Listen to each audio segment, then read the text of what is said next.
नमस्कार दोस्तों, स्वागत है आपका अपने YouTube चैनल वीरू एकेडमी में। उम्मीद करता हूं दोस्तों आप लोग सभी मस्त होंगे और अपनी तैयारी सही तरीके से कर रहे होंगे।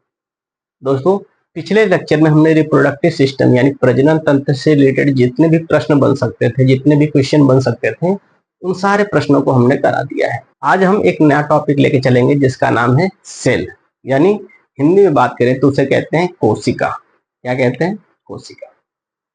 दोस्तों, कोशिका मैंने स्टार्टिंग में इसलिए नहीं पढ़ाया था ताकि वो सारी एनर्जी आपका कोशिका वहीं पे ले लेता है। क्यों? क्योंकि कोशिका में कुछ ऐसे टर्मिनोलॉजी हैं जो कि आपके सेल में दर्द कर सकते हैं। इसी वजह से दोस्तों हमने स्टार्टिंग में सारे सिस्टम करा दिए, जैसे skeleton system, nervous system, digestion system और रिप्रोडक्टिव सिस्टम वगैरह वगैरह। अब हम जानेंगे कोशिका के बारे में। एनर्जी अब भी बरकरार है या नहीं है? बिल्कुल। कोशिका का चैप्टर हम बिल्कुल खत्म करेंगे, बिल्कुल आसान तरीके से। अब बताइए दोस्तों, कोशिका क्या होती है? What is cell? यदि डिफिनेशन की बात करें तो cell is the smallest structure and functional unit of the life. कहने का अर्थ है कि कोशिका जो होती है वह शरीर की सबसे छोटी संरचनात्मक और कार्यात्मक इकाई होती है। अब मुझे कुछ नहीं समझ में आया, फिर से समझाइए। चलिए दोस्तों अब दूसरे भाषा में हम समझने की कोशिश करते हैं। अभी अभी जो पिछला चैप्टर आपने क्लियर करा है जिसका नाम है रिप्रोडक्टिव सिस्टम, जब आप रिप्रोडक्टिव सिस्टम पढ़ रहे थे तो आपने देखा होगा कि जो ओवरी से एक सेल निकलता है जिसका नाम है क्या? ओवम। और टेस्टिस से एक पदार्थ निकलता है जिसका नाम है स्पर्म। ये भी एक सेल है और वो भी एक सेल है। वो दोनों आपस में मिल करके जाइगोट का निर्माण करते हैं। जाइगोट का निर्माण हो चुका, अब वो फाइलोपियन ट्यूब में थोड़ी थोड़ी धीरे धीरे आगे बढ़ते हैं। आगे बढ़ने के बाद वह गर्भाशय यानी यूटेरस में आकर के चिपक जाते हैं और उनके अंदर सेल डिवीजन होने लगता है। जब सेल डिवीजन होने लगेगा दोस्तों, तो वहां पे क्या होता है, उसे पोषण मिलने लगता है प्लेसेंटा के थ्रू, जिसे गर्भनाल भी कहते हैं। और वो प्लेसेंटा के थ्रू उसे पोषण मिलने लगा, उसके अंग धीरे धीरे डेवलप्ड करते हैं। हड्डियां का निर्माण होगा, लीवर का निर्माण होगा, स्किन का निर्माण होगा, आंख का निर्माण होगा, नाक, जीभ, सारे अंग का निर्माण होने लगता है। कहाँ? यूटेरस में। ठीक है। तो दोस्तों ये जितने भी अंग बने वो किसकी वजह से बना? एक सेल की वजह से। मेल सेल और फीमेल सेल, मेल गैमेट और फीमेल गैमेट के मिलने से। यानी दोस्तों जो हमारा बॉडी है वह एक सबसे छोटे कण से मिलकर बना है जिसका नाम है सेल यानी कोशिका। अब जब बच्चा बड़ा हो जाता है तो उसके अंदर जो कोशिकाओं की संख्या क्या होती है? बहुत ज्यादा हो जाती है। जब छोटा रहता है तो उसके अंदर कोशिकाओं की संख्या क्या होती है? कम रहती है। जितना बड़ा जानवर उतना ज्यादा कोशिका। लेकिन कभी कभी अपवाद ये हो जाता है कि कुछ जानवरों में जो कोशिका होती है वो बड़े साइज में होती है और कुछ जानवरों में जो कोशिका होती है वह छोटे साइज में होती है। अब बात कर लेते हैं दोस्तों, कोशिका की खोज किसने करी और जिसे कोशिका का फादर भी कहा जाता है, फादर ऑफ द सेल किसे कहते हैं? तो कोशिका को जो खोज करा था दोस्तों उसका नाम है रॉबर्ट हुक। क्या नाम है? Robert Hooke. दो बार मैं इस वजह से पूछता हूं ताकि ये चीजें जो है आपके माइंड में सेट हो जाए। तो कोशिका की खोज किसने करी थी? रॉबर्ट हुक ने। दोस्तों रॉबर्ट हुक ने जिस कोशिका की खोज करी थी वह एक डेड सेल था, मृत कोशिका थी। बाद में एंटोनी वॉन लीवेनहॉक ने जीवित कोशिका की खोज करी थी। हालांकि नाम कुछ बड़ा है दोस्तों, तो आप लीवेनहॉक भी कह सकते हैं शॉर्ट में। तो जीवित कोशिका की खोज किसने करी थी? एंटोनी वॉन लीवेनहॉक ने या लीवेनहॉक ने। अब बात कर लेते हैं दोस्तों, कोशिका सिद्धांत की खोज किसने करी थी? किसकी खोज? कोशिका सिद्धांत की। बताइए, कोशिका सिद्धांत की खोज किसने करी थी? कोशिका सिद्धांत कहने का मतलब यह है कि जो कोशिका होती है उसमें क्या क्या पाया जाएगा और उनका क्या क्या फंक्शन होगा। कोशिका सेल डिवीजन कैसे करेगी, कोशिका का निर्माण कैसे होगा, कोशिका की मृत्यु कैसे होगी बॉडी में, वगैरह वगैरह जो सारा सिद्धांत दिया था वो किसने दिया था दोस्तों? इसका सिद्धांत किसने दिया था? स्लाइडेन और स्वान ने। कहीं कहीं नोट डाउन कर लीजिए। डेड सेल की खोज किसने की थी? रॉबर्ट हुक ने। लिविंग सेल की खोज किसने करी थी? लीवेनहॉक ने। कोशिका सिद्धांत की खोज किसने करी थी? स्लाइडेन और स्वान ने। आगे बढ़े, यहां तक क्लियर है? अब जान लेते हैं दोस्तों कोशिका के अध्ययन को क्या कहते हैं, बताइए। जो कोशिका का अध्ययन होता है उसको कहते हैं साइटोलॉजी। क्या कहते हैं? साइटोलॉजी। साइटोलॉजी में किसका अध्ययन करा जाता है? कोशिका का। दोस्तों अब हम ये जान लेते हैं कि सबसे छोटी कोशिका किसमें पाई जाती है, सबसे बड़ी कोशिका किसमें पाई जाती है, सबसे लंबी कोशिका किसमें पाई जाती है, वगैरह वगैरह। दोस्तों अब जान लेते हैं कि सबसे छोटी कोशिका किस जीव में पाई जाती है। तो जो सबसे छोटी कोशिका है वह किस जीव में पाई जाती है? माइकोप्लाज्मा में। माइकोप्लाज्मा एक जीव है जिसके अंदर सबसे छोटी कोशिका पाई जाती है, जिसको हम आंख से तो बिल्कुल ही नहीं देख सकते, उसके लिए स्पेशल माइक्रोस्कोप की जरूरत पड़ेगी माइकोप्लाज्मा को देखने के लिए, माइकोप्लाज्मा की कोशिका को देखने के लिए। अब बात करें कि सबसे बड़ी कोशिका किसमें पाई जाएगी, तो शुतुरमुर्ग देखा होगा दोस्तों आपने, शुतुरमुर्ग जिसे इंग्लिश में ऑस्ट्रिच बोलते हैं। ऐसे एक बर्ड होता है, काफी बड़ा सा होता है, ऐसे कुछ करके होता है, मैं बना नहीं पा रहा हूँ। ऐसे इस पे सवारी भी करते हैं लोग बाग कहीं कहीं।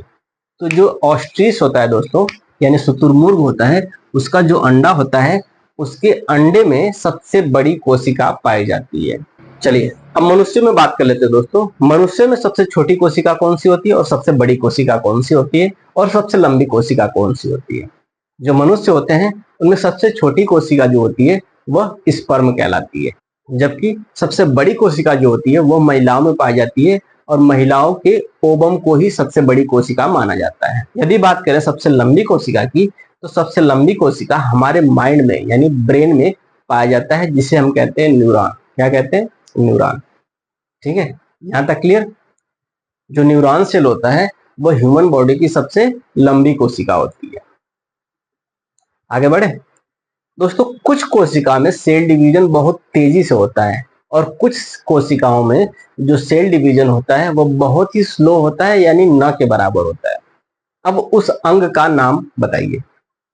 हमारे बॉडी में कुछ अंग ऐसे हैं जहां सेल डिवीजन बहुत ही तेजी तरीके से होगा, और जबकि कुछ अंग ऐसे हैं जहां सेल डिवीजन होगा ही नहीं। तो वो अंग का नाम बताना है दोस्तों। जो लीवर होता है उसके अंदर रीजनरेशन का पावर बहुत ज्यादा होता है। क्यों? क्योंकि वह यदि कट भी जाता है तो वो फिर से अपने आप को रीजनरेट कर लेगा। यानी आपको चाकू भी लग गया कहीं लीवर में तो वो कुछ दिनों के बाद फिर अपने आप को रिकवर कर लेगा, यानी ठीक हो जाएगा। यदि आप कहीं मार करते हैं तो कहाँ बोलेंगे कि हमें चाकू मार दो? बताओ, कहाँ कहेंगे कि हमें चाकू मार दो? लीवर में कहेंगे या किडनी में कहेंगे? बहुत लोग कह रहे हैं लीवर में। क्यों? वहां पे रीजनरेशन की पावर अधिक होती है, इसलिए। दोस्तों आप चाकू क्यों मरवाएंगे? नहीं, एक बार सोच के देखिए, आपको चाकू मरवाने की जरूरत ही क्यों पड़ी?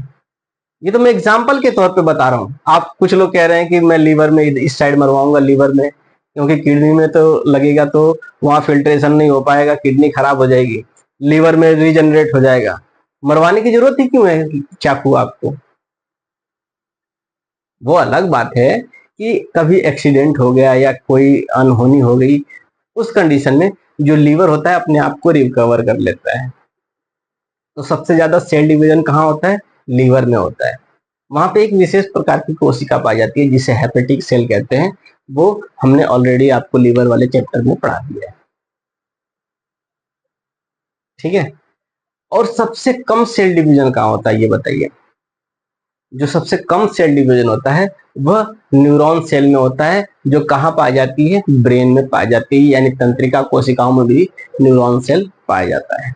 यानी जो सेल डिवीजन होता है वो 9 के बराबर होता है। कहाँ पे? ब्रेन में। तो दोस्तों आपको ट्रैफिक पुलिस जो होता है वो हेलमेट लगा करके गाड़ी चलाने के लिए क्यों बोलता है? क्या जरूरत पड़ी उसे ये कहने की? कुछ लोग कह रहे हैं रिश्वत लेने के लिए। अरे नहीं भाई, होता क्या है, हमारे माइंड में जो सेल पाया जाता है, जो कोशिका पाई जाती है, उसका नाम है न्यूरॉन सेल। क्या नाम है? Neuron cell. न्यूरॉन सेल की खासियत ये होती है दोस्तों कि इसमें सेल डिवीजन नहीं होता है, यानी कोशिका विभाजन नहीं होता है। नहीं होने का मतलब ये हुआ कि यदि कोई भी सेल डैमेज हो गया दोस्तों, तो वो अपने आप को रिकवर नहीं कर पाएगा। और यह हमारे बॉडी का एक एमसीबी है। यहाँ पे कोई भी स्विच डाउन हुआ यानी कोई अंग काम करना बंद कर दिया। और यही कारण है दोस्तों कि जो ट्रैफिक पुलिस होता है वह हेलमेट लगा करके गाड़ी चलाने के लिए बोलता है, वह हमारी सुरक्षा के लिए बोलता है।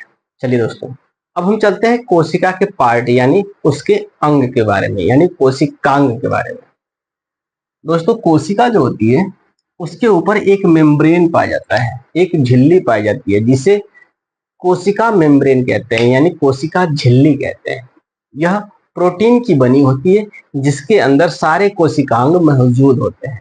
कोशिका का अंग ही कोशिकांग कहलाता है, जिसके अंदर Golgi body, endoplasmic reticulum, RNA, DNA, nucleus, vacuoles वगैरह वगैरह सारे चीज आ जाएंगे, माइटोकॉन्ड्रिया आदि। अब बात कर लेते हैं दोस्तों माइटोकॉन्ड्रिया की। किसकी? माइटोकॉन्ड्रिया की। दोस्तों कोशिका के अंदर एक ऐसी संरचना होती है जिसे हम क्या कहते हैं? माइटोकॉन्ड्रिया कहते हैं। माइटोकॉन्ड्रिया को कोशिका का ऊर्जा गृह भी कहते हैं। क्यों? क्योंकि यहीं से क्रेब्स साइकिल की मदद से जो इंटरनल रिस्पायरेशन होता है, इंटरनल रिस्पायरेशन, आंतरिक श्वसन की मदद से ये क्या करता है? क्रेब्स साइकिल की मदद से। क्या? कौन से साइकिल? क्रेब्स साइकिल की मदद से ये क्या करता है? 38 एटीपी का निर्माण करता है। कितना एटीपी का निर्माण करता है? 38 एटीपी। अब दोस्तों ये जो 38 एटीपी बराबर एक ग्लूकोज होता है। क्या होता है? एक ग्लूकोज। यानी यह एक ऊर्जा का फॉर्म है, एक ऊर्जा का रूप है। और जब एक कोशिका को ऊर्जा मिलेगी, यानी हमारी बॉडी किससे बनी हुई है? कोशिका की, तो हमारे पूरे बॉडी को क्या मिलेगा? एनर्जी मिलेगा। और वो एनर्जी कहाँ से मिलती है? ऑक्सीजन से आने के बाद इंटरनल रेस्पिरेशन होता है, आंतरिक श्वसन होता है, और वह प्रक्रिया कहाँ होती है? माइटोकॉन्ड्रिया में होती है। हमने पिछले लेक्चर में बता दिया था दोस्तों कि जब हम सांस लेते हैं, सांस लिया, सांस हमारे यानी हवा हमारे कहाँ गई? लंग में गई, यानी फेफड़ा में गई। एक बार आंख बंद करिए, आपको हवा के साथ ब्लड में मिलाता हूं। हमने सांस लिया, सांस लेने के बाद जो ऑक्सीजन होती है, अब कितना रेशियो में होती है वो मैं बहुत ज्यादा डिफाइन नहीं करूंगा, चलिए बता देता हूँ। 78% नाइट्रोजन, 21% ऑक्सीजन और 0.03% कार्बन डाइऑक्साइड पाया जाता है। चलिए अब तसल्ली हो गई, अब चले अंदर। ठीक है, आंख बंद करिए, करिए बंद करिए। बंद कर लिया आपने? ठीक है। एटमॉस्फेयर में बहुत सारी गैसें हैं, नाइट्रोजन, ऑक्सीजन, कार्बन डाइऑक्साइड। जब हम अंदर की तरफ सांस लेते हैं तो वो सारी गैसें हमारे नाक के थ्रू हमारे ट्रैकिया में आते हैं, ट्रैकिया से हमारे लंग में फैल जाते हैं। लंग में एक पार्ट पाया जाता है जिसे एल्वियोली बोलते हैं। क्या बोलते हैं? एल्वियोली। एल्वियोली क्या करता है कि ब्लड में मौजूद कार्बन डाइऑक्साइड को अपने अंदर रख लेता है, और अपने अंदर जो बाहर से ऑक्सीजन लेके आया होता है वह किसमें इंटर कर देता है? ब्लड में। अब ब्लड में ऑक्सीजन मिल चुका है जिसे ऑक्सीजनेटेड ब्लड कहते हैं। अब वो ऑक्सीजनेटेड ब्लड कहाँ आएगा? हमारे हृदय में आएगा। हृदय उसको पंप करेगा और पूरे बॉडी में फैला देगा। ठीक है, आंख खोलना नहीं है। अब वह जो ऑक्सीजन है पूरे बॉडी में जाएगी, कहने का मतलब पूरे कोशिका में पहुंच गई।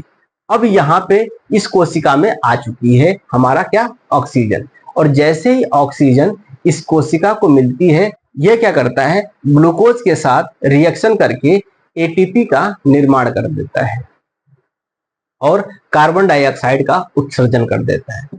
अब वो जो ऑक्सीजन होता है इसी सेल में आता है, सेल के माइटोकॉन्ड्रिया में आता है। आंख खोल लीजिए, इसी सेल के माइटोकॉन्ड्रिया में आ चुका है ऑक्सीजन। ठीक है, अब ये माइटोकॉन्ड्रिया जो होता है दोस्तों, इसमें पहले से ग्लूकोज मौजूद होता है। अब ग्लूकोज कहां से आया ये भी जान लीजिए दोस्तों। जो हम खाना खाते हैं, थोड़ी सी हल्का सा डिफिकल्ट है लेकिन आसान है बिल्कुल, यदि समझना चाहें आप तो। हमने ऑक्सीजन को यहां पहुंचा दिया, किस रास्ते से पहुंचाया ये भी बता दिया हमने।